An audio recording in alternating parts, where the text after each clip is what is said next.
Hi ಸ್ನೇಹಿತರೆ, ಎಲ್ಲರಿಗೂ Pulakeshi career ಅಕಾಡೆಮಿಗೆ ಸ್ವಾಗತವನ್ನು ಕೋರ್ತಾ SSLCಗೆ ಸಂಬಂಧಪಟ್ಟ ಹಾಗೆ ಒಂದು ಪ್ರಮುಖವಾಗಿರ್ತಕ್ಕಂಥ ಚಾಪ್ಟರ್ ಯಾವುದು ಅಂತಂದ್ರೆ ವಿದ್ಯುತ್ ಶಕ್ತಿ. ಸೊ ಈ ವಿದ್ಯುತ್ ಶಕ್ತಿ ಅಂದ್ರೇನು ಅನ್ನೋದರ ಕುರಿತು ನೋಡೋಣ. ಸೊ SSLCಯಲ್ಲಿ ಒಂದು ಪ್ರಾಬ್ಲಮ್ಸ್ಗಳ ಕೂಡ ಬರ್ಬೋದು, ಇದ್ರ ಮೇಲೆ ಆಧಾರಿತವಾಗಿ ಅಥವಾ ಒಂದು ಡೈಗ್ರಾಮ್ ಬರ್ಬೋದು.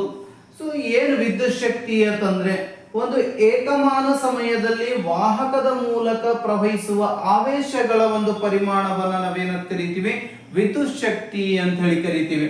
ಸೊ ಆ ಒಂದು ಏಕಮಾನ ಕಾಲದಲ್ಲಿ ಅಥವಾ ವಿದ್ಯುತ್ ಆವೇಶಗಳ ಪ್ರವಾಹದ ದರವನ್ನ ನಾವೇನಂತ ಕರಿತೀವಿ ಅಂದ್ರೆ ವಿದ್ಯುತ್ ಆವೇಶಗಳ ಪ್ರವಾಹದ ದರವನ್ನ ವಿದ್ಯುತ್ ಪ್ರವಾಹ ಕರಿತೀವಿ. ಅಥವಾ ಒಂದು ಮಂಡಲದಲ್ಲಿ ಪ್ರವಹಿಸ್ತಕ್ಕಂಥ ಆವೇಶವನ್ನ ವಿದ್ಯುತ್ ಪ್ರವಾಹ ಕರಿತೀವಿ. ಸೊ ಆ ವಿದ್ಯುತ್ ಪ್ರವಾಹವನ್ನ ನಾವು ಯಾವ ಅಕ್ಷರದಿಂದ ವಿದ್ಯುತ್ ಪ್ರವಾಹವನ್ನು ನೋಡ್ತೀವಿ ಅಂತಂದ್ರೆ ಕ್ಯೂ ಅಂತೇಳಿ ಕರಿತೀವಿ. ಕ್ಯೂ ಎಂಬ ಸಂಕೇತವನ್ನ ಕೊಡ್ತಾರೆ.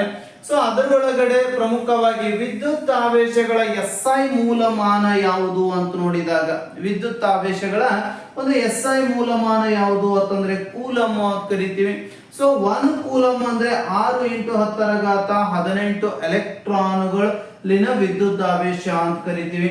ಮತ್ತು ಒಂದು ಇದಕ್ಕೆ ವಿದ್ಯುತ್ ಪ್ರವಾಹವನ್ನ ಕಂಡುಹಿಡಿಯಲು ಒಂದು ಸೂತ್ರವನ್ನ ಕೊಡ್ತಾರೆ ಅವರು. I = Q/T. I ಅಂದ್ರೆ ಏನು ಅಂತ ಕರಿತೀವಿ ಅಂತಂದ್ರೆ ಕರೆಂಟ್ ಅಂತ ಕರಿತೀವಿ. Q ಅಂದ್ರೆ ಆವೇಶಗಳು ಅಂತ ಕರಿತೀವಿ. T ಅಂದ್ರೆ ಟೈಮ್ ಅಂತ ಹೇಳಿ ಕರಿತೀವಿ.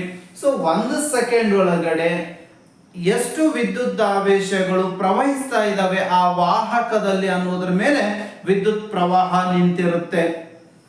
ಸೊ ನೆಕ್ಸ್ಟ್ ಪಾಯಿಂಟ್, ವಿದ್ಯುತ್ ಪ್ರವಾಹದ ಒಂದು SI ಮೂಲಮಾನವನ್ನ ನೀವು ನೋಡಿದಾಗ ಅಂಪೇರ್ ಅಂತ ಕರಿತೀವಿ. ನೋಡಿ, ಆವೇಶಗಳ SI ಮೂಲಮಾನ ಏನಾಗಿತ್ತು ಅಂತಂದ್ರೆ ಕೂಲಮ್ ಆಗಿತ್ತು. ವಿದ್ಯುತ್ ಪ್ರವಾಹದ ಮೂಲಮಾನ ಏನಾಗಿದೆ ಅಂತಂದ್ರೆ ಅಂಪೇರ್ ಆಗಿದೆ. ಅಂದ್ರೆ 1 ಅಂಪೇರ್ ಅಂದ್ರೆ ಒಂದು ಪ್ರತಿ ಸೆಕೆಂಡ್ಗೆ 1 ಕೂಲಮ್ ಆವೇಶದ ಒಂದು ಪ್ರವಾಹವನ್ನು ನಾವೇನು ಕರಿತೀವಿ ಅಂದ್ರೆ 1 ಅಂಪೇರ್ ಅಂತ ಹೇಳಿ ಕರಿತೀವಿ. ಅಥವಾ ಅಲ್ಪ ಪ್ರಮಾಣದ ವಿದ್ಯುತ್ ಪ್ರವಾಹನ ಮಿಲಿ ಅಂಪೇರ್ ಹಾಗೂ micro umpire. Micro means m means it means 10⁻⁻6 ಅಂತ ಹೇಳಿ ನೋಡ್ತೀವಿ. ಸೊ ಈ ವಿದ್ಯುತ್ ಮಂಡಲದಲ್ಲಿ ಪ್ರವಾಹದ ದರವನ್ನು ಅಳೆಯಲು ಉಪಯೋಗಿಸುವ ಉಪಕರಣವನ್ನ ವಿದ್ಯುತ್ ಮಂಡಲದಲ್ಲಿನ ವಿದ್ಯುತ್ ಪ್ರವಾಹದ ದರವನ್ನ ಅಳೆಯಲು ಉಪಯೋಗಿಸುವ ಉಪಕರಣವನ್ನ ನಾವೇನು ಕರಿತೀವಿ ಅಂತಂದ್ರೆ ಅಮ್ಮೀಟರ್ ಅಂತ ಹೇಳಿ ಕರಿತೀವಿ. ಇದನ್ನು ಯಾವಾಗಲೂ ಸರಣಿ ಕ್ರಮದಲ್ಲಿ ಜೋಡಿಸಿರುತ್ತಾರೆ. ಒಂದು ಆಬ್ಜೆಕ್ಟ್ ಟೈಪಿಗೆ ಬರ್ತಕ್ಕಂಥ ಪ್ರಶ್ನೆ. ಅಮ್ಮೀಟರ್ ಅನ್ನ ವಿದ್ಯುತ್ ಕ್ಷೇತ್ರದಲ್ಲಿ ಯಾವ ತರನಾಗಿ ಜೋಡಿಸ್ತಾರ ಅಂತಂದ್ರ ಸರಣಿ ಜೋಡಣೆ. 2 ಜೋಡಣೆಗಳು ಬರ್ತವೆ, ಒಂದು ಸಮಾಂತರ ಜೋಡಣೆ, ಇನ್ನೊಂದು ಸರಣಿ ಜೋಡಣೆ. ವಿದ್ಯುತ್ ಪ್ರವಾಹದಲ್ಲಿ ಇರ್ತಕ್ಕಂಥ ಒಂದು ಈ ಅಮ್ಮೀಟರ್ ಅನ್ನ ಯಾವ ರೀತಿ ಜೋಡಣೆ ಮಾಡ್ತಾರ ಅಂತಂದ್ರ ಸರಣಿ ಜೋಡಣೆಯಲ್ಲಿ ಜೋಡಿಸಿರ್ತಾರೆ. ಇನ್ನು ಜೋಡಿಸಲಾದ ಎಲ್ಲಾ ಉಪಕರಣಗಳಲ್ಲಿ ಸಮಾನ ವಿದ್ಯುತ್ ಪ್ರವಾಹ ಇರುತ್ತದೆ ಮತ್ತು ಅತಿ ಕನಿಷ್ಠ ರೋಧವನ್ನು ಹೊಂದಿರುವ ವಿದ್ಯುತ್ ಪ್ರವಾಹವನ್ನು ನಿಖರವಾಗಿ ನಾವೇನ್ ಮಾಡ್ತೀವಿ ಅಂದ್ರೆ ಅಳಿತೀವಿ. ಸೊ ತಾವಿಲ್ಲಿ ಗಮನಿಸಬಹುದು, ಒಂದು ವಿದ್ಯುತ್ ಮಂಡಲವನ್ನ ಕೊಟ್ಟಿದ್ದಾರೆ. ಒಂದು ವಿದ್ಯುತ್ ಮಂಡಲಕ್ಕೆ ವಿದ್ಯುತ್ ಕೋಶ ಕೊಟ್ಟಿದ್ದಾರೆ, ಪ್ಲಗ್ ಕೀ ಕೊಟ್ಟಿದ್ದಾರೆ, ಅಮ್ಮೀಟರ್ ಇದೆ ಮತ್ತು ವಿದ್ಯುತ್ ಬಲ್ಬ್ ಅನ್ನ ಹೊಂದಿರುತ್ತೆ. ಸೊ ಮಿನಿಮಮ್ ಆಗಿ ಒಂದು ವಿದ್ಯುತ್ ಮಂಡಲ ಏನೇನು ಹೊಂದಿರಬೇಕಂದ್ರೆ ವಿದ್ಯುತ್ ಕೋಶ ಇರಬೇಕು, ಅಮ್ಮೀಟರ್ ಇರಬೇಕು, ವಿದ್ಯುತ್ ಬಲ್ಬ್ ಇರಬೇಕು, ಪ್ಲಗ್ ಕೀ ಇರಬೇಕು ಮತ್ತು ವಾಹಕವಾಗಿರ್ತಕ್ಕಂಥ ಒಂದು ವೈರ್ ಇರಬೇಕು. ಸೊ ಇದೆಲ್ಲವಕ್ಕೂ ಏನಂತ ಕರಿತೀವಿ ಅಂತಂದ್ರೆ ವಿದ್ಯುತ್ ಮಂಡಲ ಅಂತ ಕರಿತೀವಿ. ಅಂದ್ರೆ ವಿದ್ಯುತ್ ಪ್ರವಹಿಸುತ್ತಿರುವ ಸಂವೃತ ರಚನೆಯನ್ನ ಅಥವಾ ವಿದ್ಯುತ್ ಪ್ರವಹಿಸ್ತಕ್ಕಂಥ ಒಂದು ರಚನೆಯನ್ನ ನಾವೇನಂತ ಕರಿತೀವಿ ಅಂತಂದ್ರೆ ವಿದ್ಯುತ್ ಮಂಡಲ ಅಂತ ಹೇಳಿ ಕರಿತೀವಿ. ಇದ್ರ ಒಳಗಡೆ ನೋಡಿ, ವಿದ್ಯುತ್ ವಿದ್ಯಮಾನವನ್ನು ಆವಿಷ್ಕರಿಸಿದ ಸಮಯದಲ್ಲಿ ಎಲೆಕ್ಟ್ರಾನ್ಗಳ ಬಗ್ಗೆ ಯಾವುದೇ ಮಾಹಿತಿಗಳಿರಲಿಲ್ಲ. ಸೊ ಆದ್ದರಿಂದ ನಾವೇನ್ ಇಮ್ಯಾಜಿನೇಷನ್ ಮಾಡ್ತೀವಿ ಅಂತಂದ್ರೆ ವಿದ್ಯುತ್ ಪ್ರವಾಹವು ಒಂದು ಧನಾತ್ಮಕವಾಗಿರ್ತಕ್ಕಂಥ ಆವೇಶಗಳ ಹರಿವು ಅಂತ ಹೇಳಿ ಕರಿತೀವಿ. ನೆಕ್ಸ್ಟ್, ವಿದ್ಯುತ್ ಮಂಡಲದಲ್ಲಿ ವಿದ್ಯುತ್ ಪ್ರವಾಹವು ಕೋಶದ ಧನ ಧ್ರುವದಿಂದ ಕೋಶದ ಋಣ ಧ್ರುವದ ಕಡೆಗೆ ಬಲ್ಬ್ ಮತ್ತು ಅಮ್ಮೀಟರ್ ಮೂಲಕ ಪ್ರವಹಿಸ್ತದ ಅಂತೇಳಿ ಕೊಟ್ಟಿದ್ದಾರೆ. ಸೊ ಇಲ್ಲೊಂದು ಎಕ್ಸಾಂಪಲ್ ಅನ್ನು ಕೂಡ ಅವ್ರು ಏನ್ ಮಾಡಿದ್ದಾರೆ ಕೊಟ್ಟಿದ್ದಾರೆ. ಸೊ ಎಕ್ಸಾಂಪಲ್ ಅಂದ್ರೆ ಏನು ಅಂತಂದ್ರೆ ವಿದ್ಯುತ್ ನೋಡಿ, ವಿದ್ಯುತ್ ಬಲ್ಬ್ನ ತಂತಿಯ ಮೂಲಕ 0.5 ಅಂಪೇರ್ ವಿದ್ಯುತ್ ಪ್ರವಾಹವು 10 ನಿಮಿಷಗಳ ಕಾಲ ಪ್ರವಹಿಸುತ್ತಿದೆ. ಆಗ ವಿದ್ಯುತ್ ಮಂಡಲದಲ್ಲಿ ಪ್ರವಹಿಸಿದ ವಿದ್ಯುತ್ ಆವೇಶಗಳ ಪ್ರಮಾಣವನ್ನ ಕಂಡುಹಿಡಿಯಿರಿ. ಸೊ ಕ್ವಶನ್ ಕೊಟ್ಟಾಗ ನಮಗೇನ್ ಬೇಕು ಅಂದ್ರೆ ಏನೇನ್ ಡಾಟಾ ಕೊಟ್ಟಿದ್ದಾರೆ ಅನ್ನೋದು ಬೇಕು. ಇಲ್ಲಿ ನೋಡಿ, ವಿದ್ಯುತ್ ಬಲ್ಬ್ನ ತಂತಿಯ ಮೂಲಕ ಅಂಪೇರ್ ಕೊಟ್ಟಿದ್ದಾರೆ. ಸೊ ಅಂಪೇರ್ ಇಟ್ ಮೀನ್ಸ್ ಏನು ಅಂತಂದ್ರೆ ಐ ಕರೆಂಟ್, ವಿದ್ಯುತ್ ಪ್ರವಾಹ. ನೆಕ್ಸ್ಟ್ ನಿಮಿಷ ಕೊಟ್ಟಿದ್ದಾರೆ. ನಿಮಿಷ ಇಟ್ ಮೀನ್ಸ್ ಏನು ಅಂದ್ರೆ ಟೈಮ್, ಟಿ. ಸೊ ಟಿ ಅನ್ನ ನಾವೇನ್ ಮಾಡಬೇಕು ಅಂತಂದ್ರೆ ಸೆಕೆಂಡ್ಗಳಲ್ಲಿ ಕನ್ವರ್ಟ್ ಮಾಡಬೇಕು. 10 ನಿಮಿಷ ಅಂತಂದ್ರೆ 10 ನಿಮಿಷ into 60 second. So 1 minute is equal to ಎಷ್ಟು ಸೆಕೆಂಡ್ ಅಂತೇಳಿ ಕರಿತೀವಿ ಅಂತಂದ್ರೆ 60 ಸೆಕೆಂಡ್ ಅಂತೇಳಿ ಕರಿತೀವಿ. ಸೊ 1 ಮಿನಿಟ್ 60 ಸೆಕೆಂಡ್ ಅಂದ್ರೆ 10 ನಿಮಿಷ ಅಂತಂದ್ರೆ ಎಷ್ಟಾಯ್ತು? 600 ಸೆಕೆಂಡ್ಗಳು ಆಯ್ತು. ಸೊ ಟೈಮ್ ಕೊಟ್ಟಿದ್ದಾರೆ, ಕರೆಂಟ್ ಕೊಟ್ಟಿದ್ದಾರೆ. ಕೇಳಿದ್ದೇನು ಅಂದ್ರೆ ವಿದ್ಯುದಾವೇಶಗಳ ಒಂದು ವಿದ್ಯುದಾವೇಶ ಅಂದ್ರೆ ಕ್ಯೂ ಕೇಳಿದ್ದಾರೆ. ಕ್ಯೂ ಈಸ್ ಈಕ್ವಲ್ ಟು ನೋಡಿ, ಕ್ಯೂ ಈಸ್ ಈಕ್ವಲ್ ಟು ಸೂತ್ರ ಏನಿದೆ? ಐ ಟಿ ಇದೆ. Actually I is equal to ಏನಿದೆ ಸೂತ್ರ? ಕ್ಯೂ ಬೈ ಟಿ ಇದೆ. ನಮಗೆ ಕ್ಯೂ ಬೇಕಾಗಿದೆ. ಈ ಟಿ ಈ ಕಡೆ ಬಂದ್ರೆ I into T is equal to ಏನಾಯ್ತು? ಕ್ಯೂ ಆಯ್ತು. ಈ ಕ್ಯೂ ಅನ್ನ ಸೂತ್ರದಲ್ಲಿ ಫಿಲ್ ಅಪ್ ಮಾಡಿದಾಗ ಕರೆಂಟ್ 0.5 ಇದೆ. ಸೆಕೆಂಡ್ ದಲ್ಲಿ ಇದನ್ನ ಕನ್ವರ್ಟ್ ಮಾಡಿದ್ವಿ 600 ಸೆಕೆಂಡ್ ಅಂತ. ಸೊ ಈಗ 6 5 30 ಒಂದು 0 ಕೊಡ್ತೀವಿ. ಸೊ 300 ಕೂಲಂಬ್ ಆಯ್ತು. ಸೊ 300 ಕೂಲಂಬ್ದಷ್ಟು ಏನಾಯ್ತು ಅಂತಂದ್ರೆ ಇಲ್ಲಿ ವಿದ್ಯುತ್ತಾವೇಶಗಳು ಪ್ರವಹಿಸ್ತಾ ಇದ್ದಾವೆ. 300 ಕೂಲಂಬ್ದಷ್ಟು ವಿದ್ಯುತ್ತಾವೇಶ ಏನಾಗುತ್ತೆ ಅಂತಂದ್ರೆ ಇದರೊಳಗಡೆ ಪ್ರವಹಿಸುತ್ತೆ ಅಂತೇಳಿ ಕರಿಬಹುದು. ಸೊ ನೆಕ್ಸ್ಟ್ ಪಾಯಿಂಟ್ ಅನ್ನ ನೋಡಿದ್ರೆ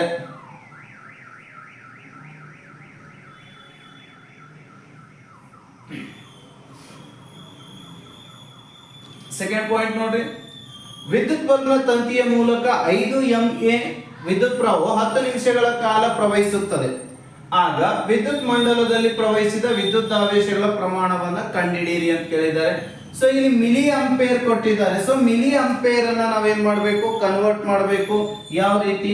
ಈಗ 5 MA ಅಂದ್ರೆ ಮಿಲಿ ಅಂಪೇರ್ ಕೊಟ್ಟಿದ್ದಾರೆ. 5 ಇಂಟು 10⁻³ ಸೊ ಅದನ್ನ ನೀವು ಟರ್ನ್ ಮಾಡಿದ್ರೆ 0.005 ಆಗುತ್ತೆ. ಟೈಮ್ 10 ನಿಮಿಷ. 10 ಇಂಟು 60 ಅಂದ್ರೆ 600.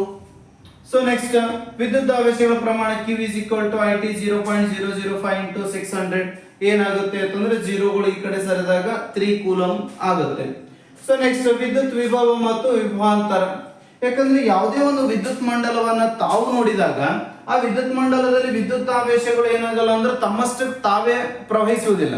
ಅದನ್ನ ಪ್ರವಹಿಸೋಕೆ ಒಂದು ವಸ್ತುವನ್ನು ಬೇಕಾಗುತ್ತೆ. ಸೊ ಆ ವಸ್ತುನೇ ಯಾವುದು ಅಂದ್ರೆ ವಿದ್ಯುತ್ ವಿಭವ ಮತ್ತು ವಿಭವಾಂತರ ಅಂತ ಕರಿತೀವಿ. ಸೊ ವಾಹಕದಲ್ಲಿ ವಿದ್ಯುದಾವೇಶಗಳು ತಮ್ಮಷ್ಟಕ್ಕೆ ತಾವೇ ಹರಿಯುವುದಿಲ್ಲ. ವಾಹಕದಲ್ಲಿ ವಿದ್ಯುತ್ ಒತ್ತಡದ ವ್ಯತ್ಯಾಸ ಅಂದರೆ ವಿಭವಾಂತರ ಇದ್ದಾಗ ಮಾತ್ರ ಎಲೆಕ್ಟ್ರಾನ್ಗಳು ಏನಾಗ್ತವೆ? ಚಲಿಸ್ತವೆ. ವಿಭವದ ವ್ಯತ್ಯಾಸವನ್ನು ಒಂದು ಅಥವಾ ಅಧಿಕ ವಿದ್ಯುತ್ ಕೋಶಗಳಿಂದ ಕೂಡಿದ ಬ್ಯಾಟರಿಗಳಿಂದ ಉತ್ಪಾದಿಸಬಹುದು.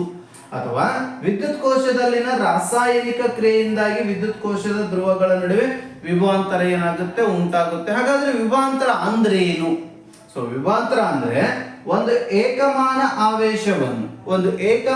ಆವೇಶವನ್ನು ಒಂದು ಬಿಂದುವಿನಿಂದ ಇನ್ನೊಂದು ಬಿಂದುವಿಗೆ ತರುವಲ್ಲಿ ನಡೆದಿರ್ತಕ್ಕಂಥ ಒಂದು ಕೆಲಸವನ್ನ ನಾವೇನಂತ ಕರಿತೀವಿ ಅಂತಂದ್ರೆ ವಿಭವಾಂತರ ಅಂತ ಹೇಳಿ ಕರಿತೀವಿ. ಸೊ ವಿಭವಾಂತರ ಅಂತಂದ್ರೆ ಒಂದು ಏಕಮಾನ ಧನಾವೇಶವನ್ನು ಒಂದು ಬಿಂದುವಿನಿಂದ ಇನ್ನೊಂದು ಬಿಂದುವಿಗೆ ತರುವಲ್ಲಿ ನಡೆದಿರ್ತಕ್ಕಂಥ ಒಂದು ಕೆಲಸವನ್ನ ನಾವೇನಂತ ಕರಿತೀವಿ? ವಿಭವಾಂತರ ಅಂತ ಹೇಳಿ ಕರಿತೀವಿ. ಸೊ ವಿಭವಾಂತರವನ್ನ V is equal to W/Q ಸೂತ್ರವನ್ನ ಬಳಕೆ ಮಾಡ್ತೀವಿ. ವಿಭವಾಂತರವನ್ನ V ಅಕ್ಷರದಿಂದ ಸೂಚಿಸ್ತೀವಿ. W ಅಂದ್ರೆ ಏನು ಅಂತಂದ್ರೆ ವರ್ಕ್, ಕೆಲಸ. Q ಅಂದ್ರೆ ಆಲ್ರೆಡಿ ನಿಮಗೆ ಗೊತ್ತಿದೆ, Q ಅಂದ್ರೆ ಆವೇಶಗಳು, ಚಾರ್ಜ್ ಅಂತ ನೋಡ್ತೀವಿ. ಸೊ ವಿಭವಾಂತರದ SI ಮೂಲಮಾನ ಯಾವುದು ಅಂತಂದ್ರೆ ವೋಲ್ಟ್ ಅಂತ ಕರಿತೀವಿ. ಇದನ್ನು ಅಳಿತಕ್ಕಂತ ಒಂದು ಸಾಧನ ವೋಲ್ಟ್ ಮೀಟರ್ ಅಂತ ಹೇಳಿ ಕರಿತೀವಿ. ಹಾಗಾದ್ರೆ ಎರಡು ಬಿಂದುಗಳ ನಡುವಿನ ವಿಭವಾಂತರ 1 ವೋಲ್ಟ್. ಇದರ ಅರ್ಥ ಏನು ಅಂದ್ರೆ ವಾಹಕದ ತುದಿಗಳ ನಡುವೆ 1 ಕೂಲಂಬ್ ಆವೇಶವನ್ನು ಒಂದು ಬಿಂದುವಿನಿಂದ ಇನ್ನೊಂದು ಬಿಂದುವಿಗೆ ತರುವಲ್ಲಿ ನಡೆದ ಕೆಲಸ 1 ಜೂಲ್. 1 ಜೂಲ್ದಷ್ಟು ಶಕ್ತಿಯನ್ನ ಒಂದು ಬಿಂದುವಿನಿಂದ ಇನ್ನೊಂದು ಬಿಂದುವಿಗೆ ತರಬೇಕಾದ್ರೆ ಎಷ್ಟು ಕೆಲಸ ನಡೆಯುತ್ತೆ ಅದನ್ನು ನಾವೇನು ಕರಿತೀವಿ ಅಂತಂದ್ರೆ 1 ವೋಲ್ಟ್ ಅಂತ ಹೇಳಿ ಕರಿತೀವಿ. ಸೊ ವಿದ್ಯುತ್ ಮಂಡಲದಲ್ಲಿ ವಾಹಕದ ತುದಿಗಳ ನಡುವಿನ ವಿಭವಾಂತರವನ್ನು ಅಳೆಯಲು ಉಪಯೋಗಿಸುವ ಉಪಕರಣ ಯಾವುದು ಅಂದ್ರೆ ವೋಲ್ಟ್ ಮೀಟರ್. ಇದನ್ನ ಸಮಾಂತರ ಅಮ್ಮೀಟರ್ ಅನ್ನ ಯಾವಾಗಲೂ ಸರಣಿ ಜೋಡಣೆಯಲ್ಲಿ ಜೋಡಣೆ ಮಾಡಿದ್ರೆ ವಿಭವಾಂತರವನ್ನ ವಿಭವಾಂತರವನ್ನು ನಾವೇನ್ ಮಾಡ್ತೀವಿ ಸಮಾಂತರ ಜೋಡಣೆಯಲ್ಲಿ ಏನ್ ಮಾಡ್ತೀವಿ ಅಂದ್ರೆ ಜೋಡಿಸ್ತೀವಿ.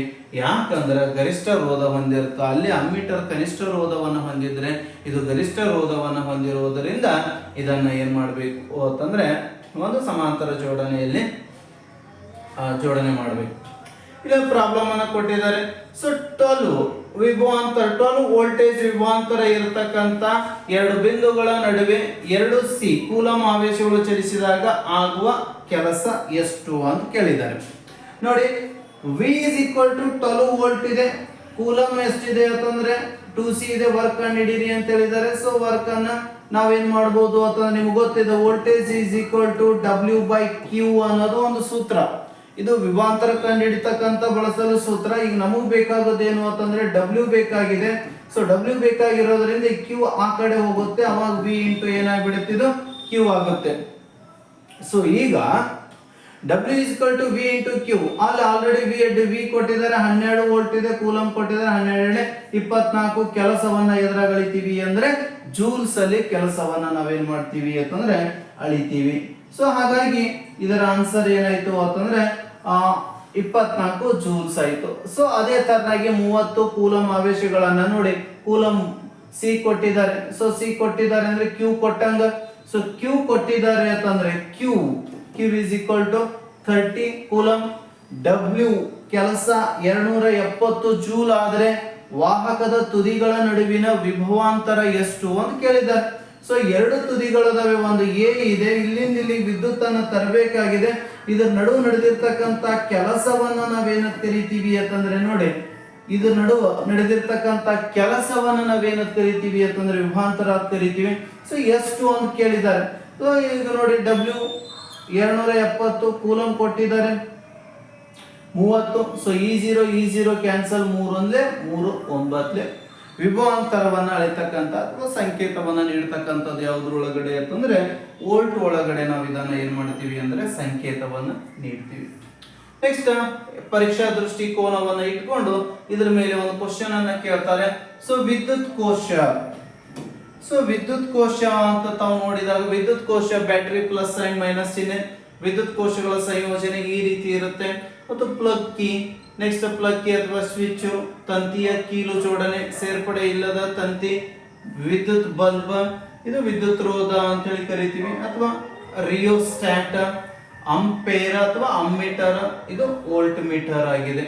ನೆಕ್ಸ್ಟ್ ತುಂಬಾನೇ ಇಂಪಾರ್ಟೆಂಟ್ ಆಗಿರ್ತಕ್ಕಂಥ ಒಂದು ಕ್ವಶನ್, ಎಕ್ಸಾಮ್ಗೆ 190ರಷ್ಟು ಕೇಳಬಹುದಾಗಿರ್ತಕ್ಕಂಥ ಪ್ರಶ್ನೆ ಯಾವುದು ಅಂತಂದ್ರೆ ಓಮ್ನ ನಿಯಮ ಅಥವಾ ಓಮ್ನ ನಿಯಮದ ಆಧಾರನಾಗಿರ್ತಕ್ಕಂಥ ವಿದ್ಯುತ್ ರೋಧ ಅಥವಾ ವಿದ್ಯುತ್ ರೋಧದ ಮೇಲೆ ಅವಲಂಬನೆ ಆಗಿರ್ತಕ್ಕಂಥ ಕೆಲವೊಂದಿಷ್ಟು ಅಂಶಗಳು ಅಥವಾ ಅದರ ಮೇಲ್ಭಾಗದಲ್ಲಿ ಕಂಡು ಬರ್ತಕ್ಕಂಥ ಸಮಸ್ಯೆ ಪ್ರಾಬ್ಲಮ್ಸ್ ಗಳ ಆಧಾರಿತವಾಗಿ ಒಂದು ಫಿಕ್ಸ್ ಕ್ವಶನ್ ಬರಬಹುದು. ಇದರ ಆಧಾರಿತವಾಗಿ ಏನ್ ಹೇಳ್ತಾರೆ ಓಮ್ನ ನಿಯಮ ನೋಡಿ, ಸ್ಥಿರ ತಾಪಮಾನದಲ್ಲಿ ವಿದ್ಯುತ್ ಮಂಡಲದಲ್ಲಿನ ವಾಹಕದ ತುದಿಗಳ ನಡುವಿನ ವಿಭವಾಂತರ ವಿಯು ಅದರ ಮೂಲಕ ಹರಿಯುವ ವಿದ್ಯುತ್ ಪ್ರವಾಹಕ್ಕೆ ನೇರ ಅನುಪಾತದಲ್ಲಿರುತ್ತದೆ. ಅಂದ್ರೆ ತಾಪಮಾನ ಸ್ಥಿರವಾಗಿರಬೇಕು, ವಾಹಕದಲ್ಲಿ ವಿದ್ಯುತ್ ಏನ್ ಮಾಡಬೇಕು, ಪ್ರವಹಿಸಬೇಕು.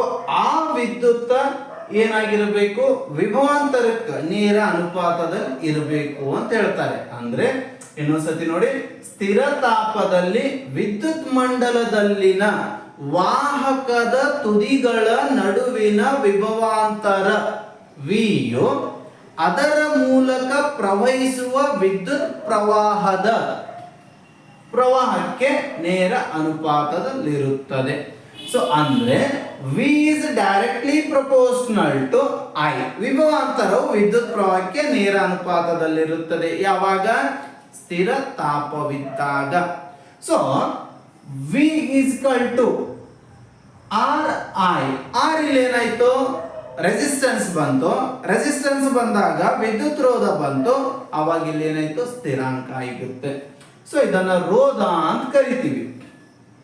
ಸೊ ವಿದ್ಯುತ್ ರೋಧ ಅಂತಂದ್ರೆ ಈಗ ಯಾವ್ದೋ ಒಂದು ವಿದ್ಯುತ್ ಪಾಸ್ ಆಗ್ತಾ ಇದೆ, ಅದಕ್ಕೆ ಅಡಚಣೆ ಏನಾದ್ರೂ ಉಂಟಾದ್ರೆ ಅದನ್ನ ನಾವೇನಂತ ಕರಿತೀವಿ, ವಿದ್ಯುತ್ ರೋಧ ಅಂತ ಕರಿತೀವಿ. ನೋಡಿ, ವಾಹಕದಲ್ಲಿ ಪ್ರವಹಿಸುತ್ತಿರುವ ವಿದ್ಯುತ್ ಪ್ರವಾಹವನ್ನು ವಿರೋಧಿಸುವ ವಾಹಕದ ಗುಣವನ್ನು ಅಥವಾ ಅಡಚಣೆಯನ್ನು ಉಂಟು ಮಾಡ್ತಕ್ಕಂಥ ವಸ್ತುವಿಗೆ ಏನಂತ ಕರಿತೀವಿ ಅಂದ್ರೆ ವಿದ್ಯುತ್ ರೋಧ ಅಂತ ಕರಿತೀವಿ. ಸೊ ವಿದ್ಯುತ್ ರೋಧದ SI ಮೂಲಮಾನ ಏನು, ಓಂ. ಓಂ ಈ ಅಕ್ಷರ ಸಂಕೇತದಿಂದ ಸೂಚಿಸ್ತೀವಿ. ಸೊ ಯಾವುದೇ ವಾಹಕದ ಎರಡು ತುದಿಗಳ ನಡುವಿನ ವಿಭವಾಂತರವು 1 ವೋಲ್ಟ್ ಆಗಿದ್ದು ಮತ್ತು ಅದರ ಮೂಲಕ 1 ಆಂಪಿಯರ್ ವಿದ್ಯುತ್ ಪ್ರವಾಹ ಪ್ರವಹಿಸಿದಾಗ ಆ ವಾಹಕದ ವಿದ್ಯುತ್ ರೋಧ ಏನಾಗುತ್ತೆ 1 ಓಂ ಆಗುತ್ತೆ. ಇಲ್ಲಿ ಒಂದು ಸಿಂಪಲ್ ಪಾಯಿಂಟ್ ನೆನಪಿಟ್ಕೋಬೇಕು. ವಿದ್ಯುತ್ ರೋಧ ಹೆಚ್ಚಾದಂತೆ ವಿದ್ಯುತ್ ಪ್ರವಾಹ ಏನಾಗುತ್ತೆ ಕಡಿಮೆಯಾಗುತ್ತೆ. ವಿದ್ಯುತ್ ಪ್ರವಾಹ ಹೆಚ್ಚಾದ್ರೆ ವಿದ್ಯುತ್ ರೋಧ ಏನಾಗುತ್ತೆ ಕಡಿಮೆ ಇರುತ್ತೆ. ಸೊ ಈ ಪಾಯಿಂಟ್ ನೆನಪಿರಲಿ. ನೋಡಿ, ಯಾವುದೇ ಒಂದು ರೋಧಕದ ಮೂಲಕ ಪ್ರವಹಿಸುವ ವಿದ್ಯುತ್ ಪ್ರವಾಹವು ಅದರ ರೋಧಕ್ಕೆ ವಿಲೋಮ ಅನುಪಾತ. ನೋಡಿ, ಯಾವುದೇ ಒಂದು ರೋಧಕದ ಮೂಲಕ ಪ್ರವಹಿಸುವ ವಿದ್ಯುತ್ ಪ್ರವಾಹ ಅದರ ರೋಧಕ್ಕೆ ವಿಲೋಮ ಅನುಪಾತದಲ್ಲಿರುತ್ತದೆ. ಈ ರೋಧವನ್ನು ದ್ವಿಗುಣಗೊಳಿಸಿದ ವಿದ್ಯುತ್ ಪ್ರವಾಹದ ದರವು ಅರ್ಧದಷ್ಟಾಗುತ್ತದೆ. ಅಂದ್ರೆ ವಿದ್ಯುತ್ ರೋಧ ಹೆಚ್ಚಾಗಿದೆ, ವಿದ್ಯುತ್ ಪ್ರವಾಹ ಕಡಿಮೆಯಾಗಿದೆ. ವಿದ್ಯುತ್ ಪ್ರವಾಹ ಕಡಿಮೆಯಾಗಿದೆ. ಇನ್ನು ವಿದ್ಯುತ್ ವಿಭವಾಂತರದ ಮೂಲವನ್ನು ಬದಲಾಯಿಸದೆ ವಿದ್ಯುತ್ ಪ್ರವಾಹವನ್ನು ನಿಯಂತ್ರಿಸಲು ಉಪಯೋಗಿಸ್ತಕ್ಕಂಥ ಒಂದು ಉಪಕರಣನೇ ಯಾವುದು ಅಂತಂದ್ರೆ ಪರಿವರ್ತಿತ ರೋಧ. ಪರಿವರ್ತಿತ ರೋಧ ಇಟ್ ಮೀನ್ಸ್ ರೆಸಿಸ್ಟೆನ್ಸ್ ಅಥವಾ ರಿಯೋಸ್ಟಾಟ್ ಅಂತ ಬರುತ್ತೆ. ಸೊ ಈ ವೇರಿಯಬಲ್ ರೆಸಿಸ್ಟೆನ್ಸ್ ಅನ್ನ ನಾವು ಇದನ್ನ ರಿಯೋಸ್ಟಾಟ್ ಎಂಬ ಸಾಧನದಿಂದನೂ ಸಹಿತ ನಾವೇನ್ ಮಾಡಬಹುದು ಅಂತಂದ್ರೆ ಇದನ್ನು ಬದಲಾಯಿಸಬಹುದು. ರಿಯೋಸ್ಟಾಟ್ ನಿಮಗೆ ಬೇಕಾಗಿರತಕ್ಕಂಥ ವಿದ್ಯುತ್ ರೋಧವನ್ನು ನೀವು ಹೆಚ್ಚಿಗೆ ಮಾಡಬಹುದು. ಈಗ ನೋಡಿ, ಇಸ್ತ್ರಿ ಒಳಗಡೆ ವಿದ್ಯುತ್ ರೋಧ ಹೆಚ್ಚಾಗಿದೆ, ವಾಟರ್ ಹೀಟರ್ ಒಳಗಡೆ ವಿದ್ಯುತ್ ರೋಧ ಹೆಚ್ಚಾಗಿದೆ, ವಿದ್ಯುತ್ ಒಲೆಗಳಲ್ಲಿ ವಿದ್ಯುತ್ ರೋಧ ಹೆಚ್ಚಾಗಿರುತ್ತೆ. ವಾಹಕದ ತಂತಿಯ ದಪ್ಪ ಕಡಿಮೆಯಾದರೆ ವಿದ್ಯುತ್ ರೋಧ ಏನಾಗುತ್ತೆ ಹೆಚ್ಚಾಗುತ್ತೆ. ವಾಹಕದ ತಂತಿಯ ಉದ್ದ ಹೆಚ್ಚಾದರೆ ವಿದ್ಯುತ್ ರೋಧ ಏನಾಗುತ್ತೆ ಹೆಚ್ಚಾಗುತ್ತೆ. ವಾಹಕ ತಂತಿಯ ಅಡ್ಡ ಕೊಯ್ತಗಳು ಹೆಚ್ಚಾದರೆ ವಿದ್ಯುತ್ ರೋಧ ಏನಾಗುತ್ತೆ ಹೆಚ್ಚಾಗುತ್ತೆ. ಈ ವಾತಾವರಣದ ತಾಪಮಾನವೂ ಸಹಿತ ಏನಾಗುತ್ತೆ ವಿದ್ಯುತ್ ರೋಧ ಅವಲಂಬನೆಯಾಗಿರುತ್ತೆ. ಸೊ ಹಿಂಗ ವಿದ್ಯುತ್ ರೋಧ ಯಾವ್ಯಾವ ಅಂಶಗಳ ಮ್ಯಾಗ ಅವಲಂಬನೆ ಆಗ್ಯದ, ಇದು ಎಕ್ಸಾಮ್ಗೆ ಬರಬಹುದಾಗಿರ್ತಕ್ಕಂಥ ಪ್ರಮುಖವಾಗಿರ್ತಕ್ಕಂಥ ಒಂದು ಪಾಯಿಂಟ್. ಸೊ ವಾಹಕದ ರೋಧವು ಅವಲಂಬಿಸಿರುವ ಅಂಶ ಒಂದು ವಾಹಕದ ಉದ್ದ. ತಂತಿಯ ಉದ್ದವು ಹೆಚ್ಚಾದಂತೆ ವಿದ್ಯುತ್ ರೋಧ ಹೆಚ್ಚಾಗುತ್ತೆ. ವಿದ್ಯುತ್ ರೋಧ ಹೆಚ್ಚಾದ್ರೆ ಬರ್ತಕ್ಕಂಥ ವಿದ್ಯುತ್ ಪ್ರವಾಹ ಏನಾಗುತ್ತೆ ಅಂದ್ರೆ ಕಡಿಮೆಯಾಗುತ್ತೆ. ವಾಹಕದ ರೋಧವು ಅದರ ಉದ್ದಕ್ಕೆ ನೇರ ಅನುಪಾತದಲ್ಲಿ ಇರುತ್ತದೆ. ವಾಹಕದ ಉದ್ದ ಹೆಚ್ಚಾದಂತೆ ಅದರ ರೋಧವು ಕೂಡ ಏನಾಗುತ್ತೆ ಹೆಚ್ಚಾಗುತ್ತೆ. ವಿದ್ಯುತ್ ರೋಧ ಹೆಚ್ಚಾದ್ರೆ ನಮಗೆ ಬರ್ತಕ್ಕಂಥ ಕರೆಂಟಿನ ಪ್ರಮಾಣ ಏನಾಗುತ್ತೆ ಕಡಿಮೆಯಾಗುತ್ತೆ. ಉಷ್ಣದ ಪ್ರಮಾಣ ಏನಾಗುತ್ತೆ ಹೆಚ್ಚಾಗುತ್ತೆ. ಅದಕ್ಕೆ R is directly proportional to length ಅಂತ ಕರೀತಾರೆ. ಅಂದ್ರೆ ವಿದ್ಯುತ್ ರೋಧ ದ ಉದ್ದ ಇವೆರಡು ಏನಾಗಿರುತ್ತೆ ಅಂದ್ರೆ ನೇರ ಅನುಪಾತದಲ್ಲಿ ಇರ್ತವೆ ಅಂತ ಹೇಳ್ತಾರೆ. ವಾಹಕದ ದಪ್ಪ, ತಂತಿಯ ದಪ್ಪ ನೋಡಿ, ತಂತಿಯ ವಾಹಕದ ರೋಧ ಅದರ ಅಡ್ಡಸೆಲೆಗೆ ವಿಲೋಮ ಅನುಪಾತದಲ್ಲಿರುತ್ತದೆ. ವಾಹಕದ ತಂತಿಯ ದಪ್ಪ ಹೆಚ್ಚಾದಂತೆ ಅದರ ರೋಧ ಏನಾಗುತ್ತೆ ಕಡಿಮೆಯಾಗುತ್ತೆ. ತಂತಿಯ ದಪ್ಪ ಹೆಚ್ಚಾದಂತೆ ವಿದ್ಯುತ್ ಪ್ರವಾಹ ಹೆಚ್ಚಾಗುತ್ತೆ. ಸೊ ತಂತಿ ಹೆಚ್ಚಾದಂಗ ವಿದ್ಯುತ್ ಪ್ರವಾಹ ಹೆಚ್ಚಾಗುತ್ತೆ. ತಂತಿಯ ದಪ್ಪ ಕಡಿಮೆ ಆದಂಗ ವಿದ್ಯುತ್ ರೋಧ ಏನಾಗುತ್ತೆ ಹೆಚ್ಚಾಗುತ್ತೆ. ಸೊ ನೆಕ್ಸ್ಟ್ ಪಾಯಿಂಟ್ ಅನ್ನ ನೀವು ನೋಡಿದ್ರೆ ವಾಹಕದ ಪ್ರಾಕೃತಿಕ ಗುಣ. ಸೊ ಸಮಾನ ಉದ್ದ ಅಥವಾ ಅಡ್ಡಸೆಲೆ ಇರುವ ಬೇರೆ ಬೇರೆ ಲೋಹಗಳಿಂದ ವಾಹಕದ ರೋಧವು ಏನಾಗಿರುತ್ತೆ ಭಿನ್ನ. ನೀವು ಬಳಕೆ ಮಾಡತಕ್ಕಂಥ ವಾಹಕ ಯಾವ ವಾಹಕವನ್ನ ಯಾವ ತಂತಿಯನ್ನ ಬಳಕೆ ಮಾಡ್ತೀರಿ ಅನ್ನೋದ್ರ ಮೇಲೆ ಆ ವಿದ್ಯುತ್ ರೋಧ. ಯಾಕಂದ್ರೆ ಈಗ ನೋಡಿ, ಬಂಗಾರ ಇದು ಹೇಳ್ತಾರೆ ಬೆಳ್ಳಿ ವಿದ್ಯುತ್ತಿನ ಉತ್ತಮವಾಗಿರ್ತಕ್ಕಂಥ ವಾಹಕ, ತಾಮ್ರ ವಿದ್ಯುತ್ತಿನ ಉತ್ತಮ ವಾಹಕ, ಬಂಗಾರ ವಿದ್ಯುತ್ತಿನ ಉತ್ತಮ ವಾಹಕ, ಅಲ್ಯೂಮಿನಿಯಂ ವಿದ್ಯುತ್ತಿನ ಉತ್ತಮ ವಾಹಕ. ಅದರ ಪ್ಲೇಸಿಗೆ ನಾವು ಪಾದರಸ ಬಳಸುವುದಾಗ್ಲಿ, ಸೀಸ ಬಳಸುವುದಾಗ್ಲಿ, ಈ ಕಡಿಮೆ ವಿದ್ಯುತ್ ಪ್ರವಾಹ ಹರಿತಕ್ಕಂಥ ವಸ್ತುಗಳನ್ನು ಬಳಕೆ ಮಾಡಿದ್ರೆ ಅದರಲ್ಲಿ ವಿದ್ಯುತ್ ರೋಧ ಏನಾಗುತ್ತೆ ಹೆಚ್ಚಾಗುತ್ತೆ. ನೈಕ್ರೋಮ್ಗಳಾಗಿರ್ಬೋದು, ನೈಕ್ರೋಮ್ ನಿಕ್ಕೆಲ್ ಮತ್ತು ಕ್ರೋಮಿಯಂ ಕಬ್ಬಿಣ ಈ ಮೂರರ ಮಿಶ್ರಣದಿಂದ ತಯಾರಾದ ವಸ್ತು ವಿದ್ಯುತ್ತಿನ ರೋಧ ಏನಾಗುತ್ತೆ ಹೆಚ್ಚಾಗುತ್ತೆ. ಸೊ ಹಾಗಾಗಿ ಇಲ್ಲಿ ರೋ ಎಂಬ ನೋಡಿ ಒಂದು ಪಾಯಿಂಟ್ ಇದು. ವಾಹಕದ ತಾಪ ಹೆಚ್ಚಾದಂತೆ ರೋಧ ಏನಾಗುತ್ತೆ ಹೆಚ್ಚಾಗುತ್ತೆ. ತಂತಿಗಳ ಜೂತು ಬೀಳುವಿಕೆಯ ಪ್ರಮಾಣ ಹೆಚ್ಚಾಗುತ್ತೆ. ಸೊ ಅವಾಗ ವಿದ್ಯುತ್ ರೋಧ ಹೆಚ್ಚಾಗುತ್ತೆ. So rho is directly proportional to L or rho is inversely proportional to A ಅಂತ ಹೇಳಿ ಕರಿತೀವಿ. R is equal to rho L divided by A. ಇಲ್ಲಿ ರೋ ಎಂಬುದು ಅನುಪಾತೀಯ ಸ್ಥಿರಾಂಕ ಇದು. ಇದನ್ನು ರೋಧಶೀಲತೆ ಎನ್ನುವರು. ರೋಧಶೀಲತೆ SI ಮೂಲಮಾನ ಓಮ್ ಮೀಟರ್ ಅಂತ ಹೇಳಿ ಕರಿತೀವಿ. ಸೊ ರೋಧಶೀಲತೆ ವಾಹಕದ ಉದ್ದ, ಅಡ್ಡಸೆಲೆ ಅಥವಾ ಪ್ರಾಕೃತಿಕ ಗುಣವನ್ನು ಅವಲಂಬಿಸಿರುವುದಿಲ್ಲ. ಆದರೆ ತಾಪದಲ್ಲಿಯ ಬದಲಾವಣೆಯಿಂದ ರೋಧಶೀಲತೆ ಏನಾಗುತ್ತೆ ಅಂತಂದ್ರೆ ಬದಲಾಗುತ್ತೆ. ಲೋಹಗಳು ಮತ್ತು ಮಿಶ್ರ ಲೋಹಗಳ ರೋಧಶೀಲತೆಯ ವ್ಯಾಪ್ತಿ 10⁸ ಓಮ್ ಮೀಟರ್ನಿಂದ 10⁻⁻6 ಓಮ್ ಮೀಟರ್ ವರೆಗೆ ಇದ್ರೆ, ರಬ್ಬರ್ ಗ್ಲಾಸ್ ನಂತಹ ಅವಾಹಕಗಳ ರೋಧಶೀಲತೆ 10⁻12 ಓಮ್ ಮೀಟರ್ನಿಂದ 10⁻17 ಓಮ್ ಮೀಟರ್. ಅಂದ್ರೆ ಯಾವ್ದ್ರೊಳಗಡೆ ಕರೆಂಟ್ ಪಾಸ್ ಆಗಲ್ಲ ಅದ್ರದ್ದು ರೋಧಶೀಲತೆ ಏನಾಗಿರುತ್ತೆ, ಹೆಚ್ಚಾಗಿರುತ್ತೆ. ಯಾವ್ದ್ರಲ್ಲಿ ವಿದ್ಯುತ್ ಪ್ರಸಾರ ಆಗುತ್ತೆ ಅದರ ರೋಧಶೀಲತೆ ಏನಿರುತ್ತೆ, ಕಡಿಮೆ ಇರುತ್ತೆ. ಇನ್ನು ಮಿಶ್ರ ಲೋಹಗಳ ರೋಧಶೀಲತೆ ಅದರ ಘಟಕ ಲೋಹಗಳಿಗಿಂತಲೂ ಸಾಮಾನ್ಯವಾಗಿ ಏನಾಗಿರುತ್ತೆ, ಮಿಶ್ರ ಲೋಹ ಬಳಕೆಯಾಗಿರುವುದರಿಂದ ಹೆಚ್ಚೇ ಇರುತ್ತೆ. ಮಿಶ್ರ ಲೋಹಗಳು ಹೆಚ್ಚಿನ ತಾಪದಲ್ಲಿ ಸುಲಭವಾಗಿ ದಹಿಸುವುದಿಲ್ಲ. ಈ ಕಾರಣಕ್ಕಾಗಿ ಇವುಗಳನ್ನು ವಿದ್ಯುತ್ ಉಷ್ಣೋತ್ಪಾದನಾ ಸಾಧನಗಳಾದ ವಿದ್ಯುತ್ ಇಸ್ತ್ರಿ ಪೆಟ್ಟಿಗೆ, ಟೋಸ್ಟರ್ ಇತ್ಯಾದಿಗಳಲ್ಲಿ ನಾವೇನ್ ಮಾಡ್ತೀವಿ ಅಂದ್ರೆ ಬಳಸ್ತೀವಿ. ಈ ವಿದ್ಯುತ್ ಇಸ್ತ್ರಿ ಪೆಟ್ಟಿಗೆ ಒಳಗಡೆ ಬಳಸ್ತಕ್ಕಂಥ ಒಂದು ಮಿಶ್ರ ಲೋಹ ಯಾವುದು ಅಂದ್ರೆ ನೈಕ್ರೋಮ್ ಅಂತ ಹೇಳಿ ಕರಿತೀವಿ. ಸೊ ಇನ್ನು ಟಂಗ್ಸ್ಟನ್ ಬಲ್ಬ್ ನಲ್ಲಿ ನೋಡಿದ್ದೀರಾ, ಟಂಗ್ಸ್ಟನ್ ವಿದ್ಯುತ್ ಬಲ್ಬ್ ನ ತಂತು ಫಿಲಾಮೆಂಟ್ ಆಗಿ ನಾವು ಏನ್ ಮಾಡ್ತೀವಿ, ಬಳಸ್ತೀವಿ. ಯಾಕೆ ಅದನ್ನೇ ಬಳಸ್ತೀವಿ ಅಂತಂದ್ರೆ ಅದರ ಕರಗುವ ಬಿಂದು ಏನಾಗಿದೆ, ಹೆಚ್ಚಾಗಿದೆ. ಸುಮಾರು 3480ರಷ್ಟು ಏನಾಗಿದೆ, ಕರಗುವ ಬಿಂದು, ಡಿಗ್ರಿ ಸೆಲ್ಸಿಯಸ್ ಕರಗುವ ಬಿಂದುವನ್ನು ಹೊಂದಿದೆ. ಹಾಗಾಗಿ ಟಂಗ್ಸ್ಟನ್ ಅನ್ನ ಬಳಕೆ ಮಾಡ್ತಾರೆ. ಇನ್ನು ತಾಮ್ರ ಮತ್ತು ಅಲ್ಯೂಮಿನಿಯಂ ಅನ್ನು ಸಾಮಾನ್ಯವಾಗಿ ವಿದ್ಯುತ್ ಪ್ರಸರಣ ಮಾರ್ಗಗಳಲ್ಲಿ ನಾವೇನ್ ಮಾಡ್ತೀವಿ, ಬಳಸ್ತೀವಿ. ಯಾಕಂದ್ರೆ ಭೂಮಿಯ ತೊಗಟೆ ಒಳಗಡೆ ಅಲ್ಯೂಮಿನಿಯಂ ಹೆಚ್ಚಾಗಿ ಸಿಗುತ್ತೆ, ತಾಮ್ರ ಸಿಗುತ್ತೆ. ಆದ್ರೆ ಇದಕ್ಕಿಂತ ಉತ್ತಮವಾಗಿರ್ತಕ್ಕಂಥ ವಿದ್ಯುತ್ ಪ್ರವಾಹ ಹರಿತಕ್ಕಂಥ ಧಾತು ಯಾವುದು ಅಂದ್ರೆ ಬೆಳ್ಳಿ. ಅದು ದುಬಾರಿಯಾಗಿರುವುದರಿಂದ ನಾವು ಬೆಳ್ಳಿಯನ್ನ ಬಳಕೆ ಮಾಡಕ್ಕೆ ಸಾಧ್ಯ ಆಗದೆ ಇರಬಹುದು. ಸೊ ನೆಕ್ಸ್ಟ್ ಪಾಯಿಂಟ್, ಇದರ ಆಧಾರಿತವಾಗಿ ಪ್ರಶ್ನೆಗಳನ್ನು ಕೊಟ್ಟಿದ್ದಾರೆ. ವಿದ್ಯುತ್ ಬಲ್ಬ್ನ ತಂತುಗಳ ರೋಧವು 1200 ಓಮ್ ಆಗಿದ್ದು 220 ಓಮ್ ಮೂಲದಿಂದ ವಿದ್ಯುತ್ ಬಲ್ಬ್ ಸೆಳೆಯುವ ವಿದ್ಯುತ್ ಪ್ರವಾಹ ಎಷ್ಟು ಅಂತ ಕೇಳಿದ್ದಾರೆ. ಸೊ ನಿಮಗೆ ಗೊತ್ತಿದೆ I = V/R. ಸೊ ಇದು ಸೂತ್ರ. ಇಲ್ಲಿ ರೋಧ ಅಂತ ಓಮ್ ಕೊಟ್ಟಿದ್ದಾರೆ, ಆರ್ ಕೊಟ್ಟಂಗ, ವಿ ಅಂದ್ರೆ ವಿನಿ ಕೊಟ್ಟಂಗ, I = V/R. ಸೊ ವಿ ಅಂದ್ರೆ 220, I R ಕೊಟ್ಟಿದ್ದಾರೆ 1200, ಈ 0 ಕ್ಯಾನ್ಸಲ್ ಆಯ್ತು. ಸೊ 2 0ಗಳು ಹೋದಾಗ ಉಳಿತೆಷ್ಟು ಅಂತಂದ್ರೆ ನೋಡಿ, 220 ಡಿವೈಡೆಡ್ ಬೈ ಏನಾಗಿದೆ ಅಂತಂದ್ರೆ 12 ಇದೆ. ಸೊ 220 ಡಿವೈಡೆಡ್ ಬೈ 12 ಇದೆ. ಈ 0 ಕ್ಯಾನ್ಸಲ್. 2 11 2 60. ಸೊ 2 11 2 60 ನಾವು ಕಟ್ ಮಾಡಿದಾಗ ಇನ್ನು ಇದು 60 ಕಟ್ ಮಾಡಿದ್ರೆ ಎಷ್ಟು ಬರುತ್ತೆ, 0.18 ಅಂಪೇರ್. ಅಂದ್ರೆ 60ರಿಂದ 11 ಕಟ್ ಮಾಡಿದ್ರೆ 0.18 ಬರುತ್ತೆ. ಸೊ ಅದೇ ರೀತಿಯಾಗಿ ನೆಕ್ಸ್ಟ್ ಪ್ರಶ್ನೆಯನ್ನ ಕೊಟ್ಟಿದ್ದಾರೆ. ಒಂದು ವಿದ್ಯುತ್ ಹೀಟರ್ ವಿದ್ಯುತ್ ಮೂಲದಿಂದ 4 ಅಂಪೇರ್ ಕೊಟ್ಟಿದ್ದಾರೆ, ಅಂದ್ರೆ ಐ ಕೊಟ್ಟಿದ್ದಾರೆ. ನೆಕ್ಸ್ಟ್ 2 ವಿಭಾಂತರ ವಿ ಕೊಟ್ಟಿದ್ದಾರೆ. ನೆಕ್ಸ್ಟ್ ಇಲ್ಲಿ ಇನ್ನೊಂದು ವಿ ಕೊಟ್ಟಿದ್ದಾರೆ.